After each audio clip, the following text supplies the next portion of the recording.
en déclarant « Ne jugez pas afin de ne pas être jugé ».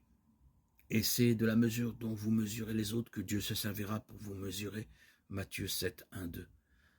Jésus vise un comportement que nous avons fait nôtre au point de ne plus en être conscients, sauf à le remarquer chez les autres.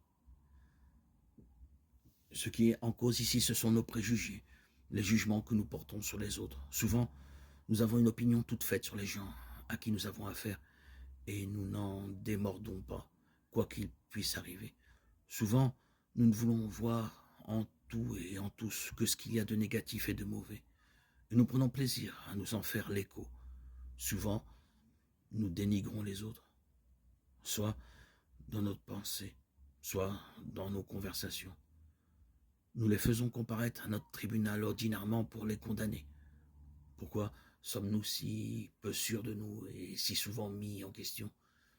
Il ne suffit pas de dire que c'est la faute des autres. Jésus ne fondait son assurance qu'en Dieu et sur Dieu. Aussi, il laissait toujours les autres être ce qu'ils étaient. Il n'abordait pas les hommes avec des clichés tout faits, il se faisait proche. Beaucoup de ses contemporains en étaient surpris.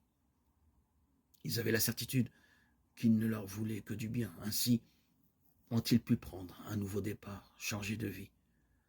En ayant foi en eux, Jésus a fait apparaître le meilleur d'eux-mêmes. En donnant sa confiance, il a permis à d'autres de reprendre confiance. Aux publicains, à la prostituée, à des malades ou des bien portants, il s'est montré digne d'être aimé. Par son exemple, Jésus nous a montré le chemin. Celui qui veut être son disciple doit savoir faire le premier pas et agir envers les autres comme il voudrait que l'on agisse envers lui.